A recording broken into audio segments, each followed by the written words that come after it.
నాయకులకు అంగన్వాడీ టీచర్లకు అరెస్ట్ చేస్తా ఉన్నారు. ఇది వెంటనే సరైనది కాదన్నదే సిఐటిగా డిమాండ్ చేస్తా ఉన్నాం.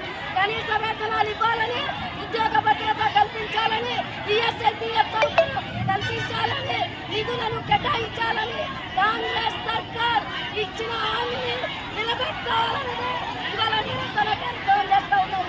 ఈ నిరసన కార్యక్రమంలో పోలీసులు కావాలని దౌర్జన్యంగా అరెస్టు చేసి బెదిరింపులు చేస్తా ఉన్నారు.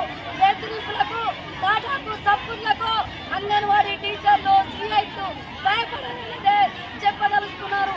ఇప్పటికైనా ప్రభుత్వం అర్థం చేసుకొని బడ్జెట్ సమావేశాలలో ఈరోజు నిజామాబాద్ జిల్లా కేంద్రంలో నిన్నటి నుంచి 2 రోజుల పాటు అంగన్వాడీలు ఆందోళన కార్యక్రమాలు నిర్వహిస్తూ 2వ రోజు భాగంగా కలెక్టర్ గారికి తమ బాధలు తెలియజేసుకుందామని చెప్పేసి వారి బాధల్ని మాకు మా సమస్యలు పరిష్కరించండి అని చెప్పేసి మన జిల్లా కలెక్టర్ గారిని కలుద్దామని చెప్పేసి వెళ్ళడం జరిగింది.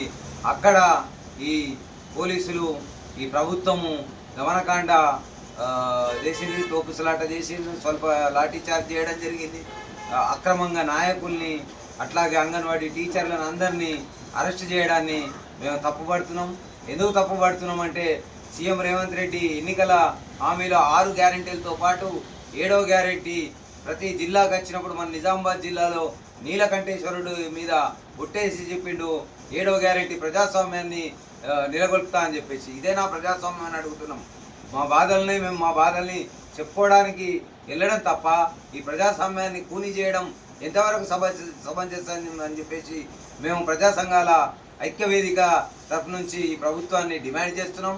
అట్లాగే వెంటనే బేషరతుగా ఏదైతే సిఐటి నాయకుల్ని అట్లాగే అంగన్వాడీ టీచర్లని హెల్పర్లని వాళ్ళందరినీ విడుదల చేయాలని చెప్పేసి ప్రజా సంఘాల ఐక్యవేదిక ఆధ్వర్యంలో నవీపేట మండల కమిటీ తరఫు నుంచి ప్రభుత్వాన్ని డిమాండ్ చేస్తున్నాం.